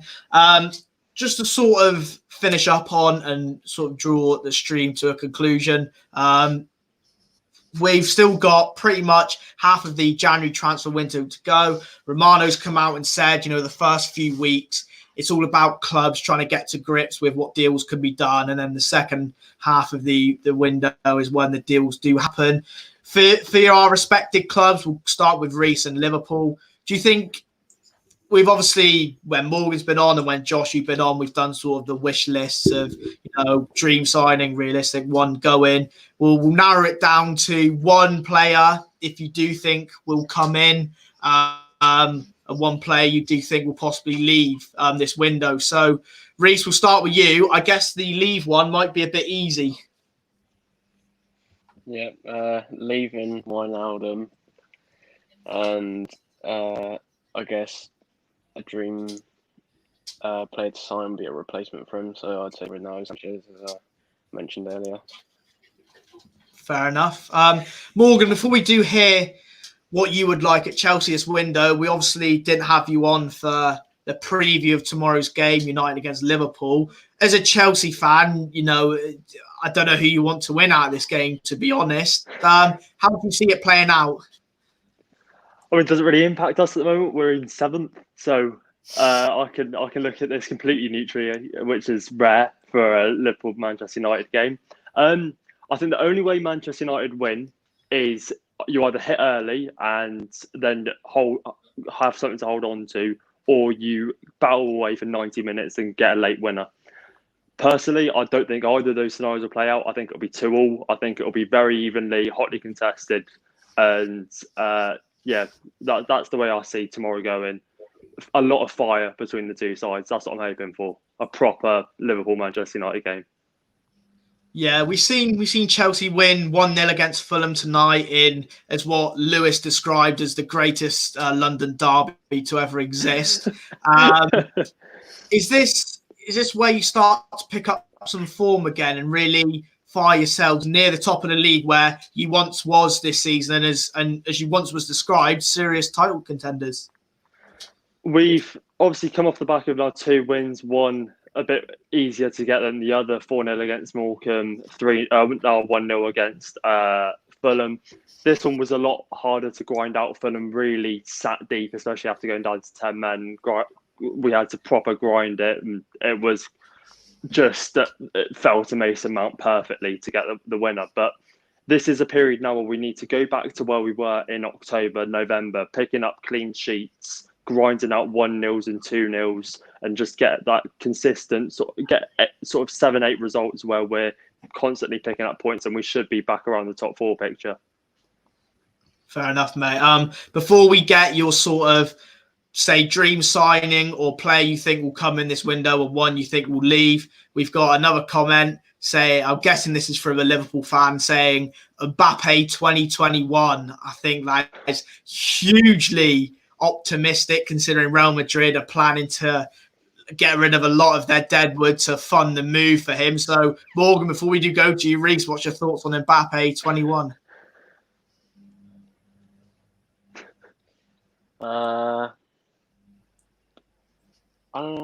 I mean, I'd love it, but I don't think it would happen. I don't think we can afford him. Is he Madrid bound, do you think? I don't know. I reckon Poch will have a good say and try and keep him at the club. And that's a fair point, because I think with Neymar and with Mbappe, they're both looking at contract extensions. So, Morgan, back to you. One player you think will come in, or a dream player you would like this window, and one player you think will leave. And I guess the same with Reece. The player that will leave, I guess, is easy again. The player that will leave is easy. It's more than likely Tomori. I think that deal's all but done. I think possibly early next week. Well, more than likely early next week, Tomori will be out the door. It's just how it's gone. Back in the door, I'd love Upamecano. I think that he's a player that's been linked with half of Europe. So it's highly unlikely he'll come to Chelsea. Or we looked at Diego Costa as a player that's on the market at the moment. But preferably for me, it would be a centre half, because that is probably our weakest area, and it's an area that wasn't identified in our mass spending spree in the summer. I think Upamecano is an interesting one. And as Romano said here, talking about both Tomori and sort of Upamecano, he said Tomori is getting closer to Milan from Chelsea. The deal is at its final stages. RB Leipzig are working to sign Mohamed Simakan for next summer as Upamecano replacement. So I think Upamecano is off in the summer, but not just in this window. So, Brandon, we'll come to you. Reading, obviously, in the summer, I know one of the huge names that you mentioned and said that could possibly have signed for you was Damari Gray. It does look like he still is on his way out from Leicester. Is that one that could happen for you? Potentially could happen. I think it would be one of those ones come the end of the transfer window again, where teams are looking at sort of scrambling for last minute signings. I don't think we will get him. I think the player who I'd like this window is Elias Chair of QPR. Quality player. I mean, when he played against us, he was really, really decent, and we have been linked to him, but nothing materialised as of yet. A player who I think we will get is Pedro Mendes from Sporting Lisbon on loan. He's just come back from a loan spell at Almeida in the Liga. So he's come back, cut that loan short, and has agreed to join Reading on loan. So it's all about getting him into the country at this point to finalise that deal, because he's in Portugal at the moment, and it's one of the no-go areas basically for the UK. So hopefully that gets sorted out, and he'll be a player at Reading hopefully soon. Yeah, just a couple on that. Firstly, a championship deal which did go through, and I think it's quite a relatively big deal, was obviously Charlie Austin rejoined QPR on loan. We'll get your thoughts on that. But also, do you think Reading will get anyone in on loan from the Premier League like, QPR clearly have? I don't see us bringing in anyone else from the Premier League. We obviously got Lewis Gibson from Everton on loan, and he's done us well in the 2 or 3 games that he has played.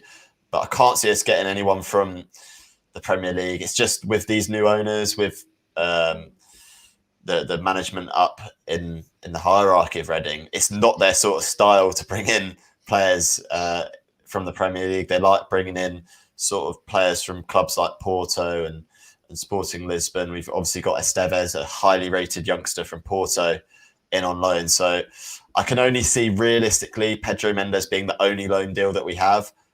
If finances allow it, I can see us going after someone like Chair from QPR, or potentially there's other players that are in the mix being looked at. So I don't see too much activity happening over January for Reading, but there will be 1 or 2 coming in. I'm sure of that.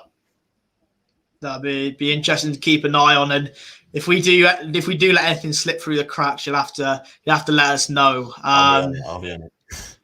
Josh, mate, Man United, as we're both very much aware, doesn't look very promising in terms of the incomings. I guess the dream one I think you mentioned last time was Alaba. That's actually gone really quiet now. Is Upamecano your new dream signing, or do you think there is anyone realistic this window that we haven't spoken about?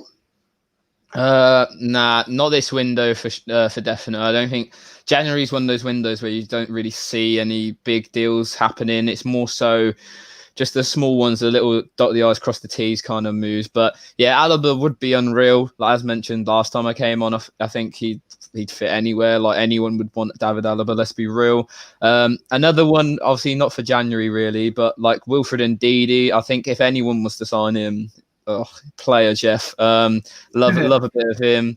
But yeah, no one I can see. I think it'll be excited with Diallo, because he's training with the first team, so it looks like he's going to be in the squad.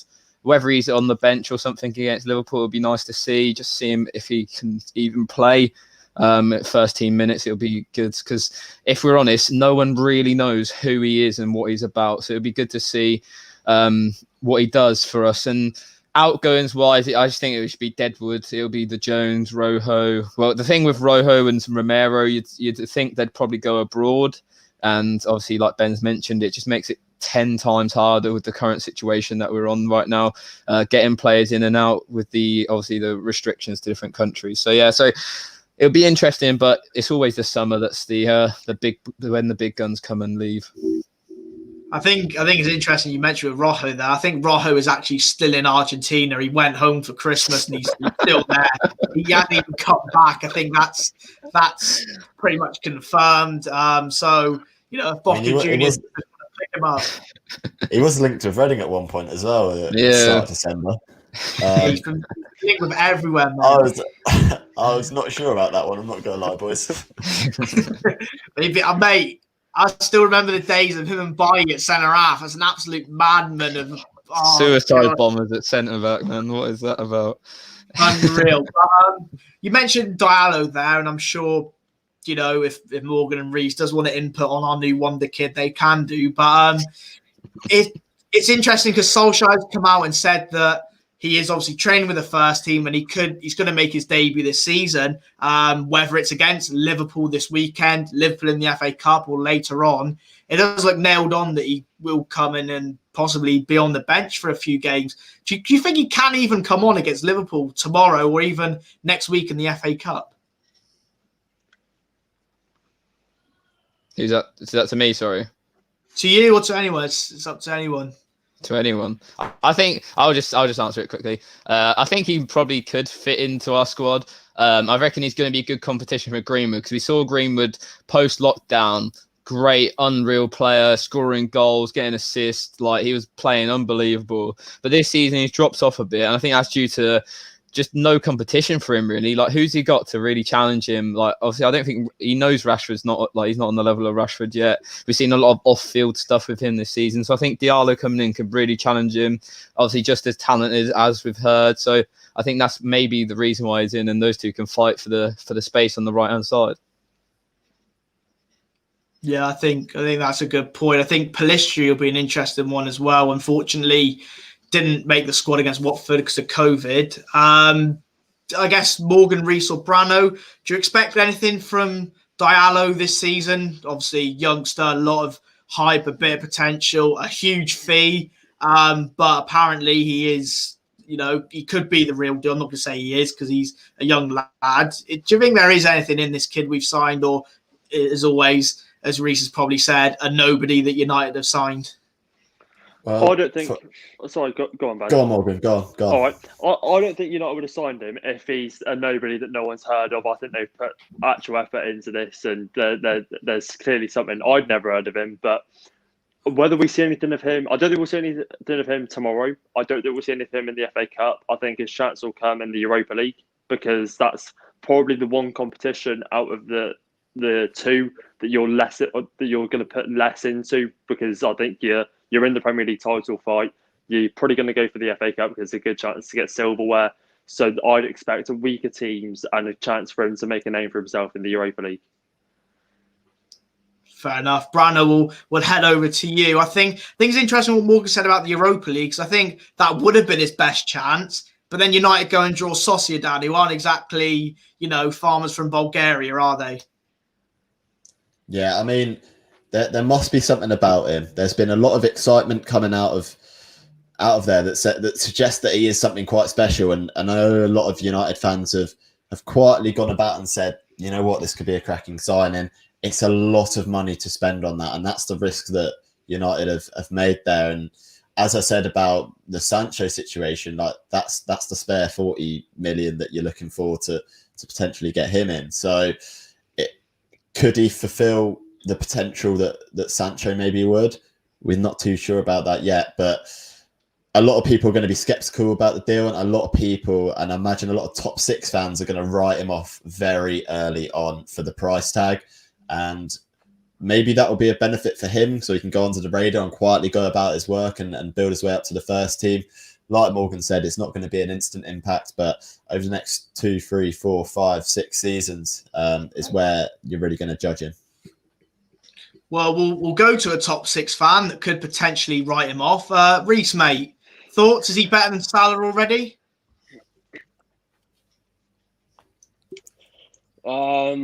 I've never heard of him, mate. I think 40 million for someone who hasn't played much first team football is it's a huge price tag. So it'd be interesting to see what United do with him. Do you think he can live up to the 40 million, or do you just think he's dead in the water? He's done. He ain't going to amount to much. Well, I have to wait and see, because Liverpool paid 35 million for Salah, and so we paid cheaper than this guy that you're bringing in. So you never know, but I have to wait and see. Well, I think that will wrap up the transfers and the preview and stuff like that. So, Reece, on the behalf of me and Josh, good luck tomorrow. You might need it, but best of luck. Once again, I appreciate everyone, all of you coming on. Morgan coming on a bit later, appreciate it. Reece, as always, mate. And then Ben and Josh, as always, appreciate it. If you don't know who the FPL grads are, you're living under a rock. Go and follow them. As I said, they are everywhere. Literally type in anything and they'll come up. TikTok, Instagram, Twitter, YouTube, they're everywhere. So go and follow them. Always been good to us on the channel and been on there a couple of times as well. So appreciate your time, boys. And Reece and Morgan, your Twitters will be in the description or in the tweet we do after this as well. Perfect, thanks. Cheers, mate. No worries. Thanks for having me on, mate. Right, we'll call it a day there. As always, make sure you like, subscribe, Comment anything you want us to talk about, as always. I'm sure everyone will sign off doing their own little bit.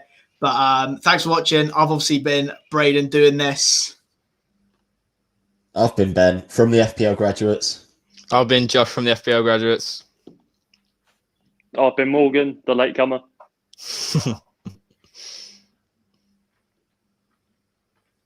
And Reese has been silent. I didn't say something. He did. He did. Oh, I didn't. I think that's one of the best outros in YouTube history. That is unbelievable. Anyway, thanks for watching. We do appreciate your time. There won't be a stream tomorrow, but we'll be back on Mondays to go through all the news again and hopefully be on a high after United beat Liverpool. But thanks for watching, guys, and we shall see you in a bit.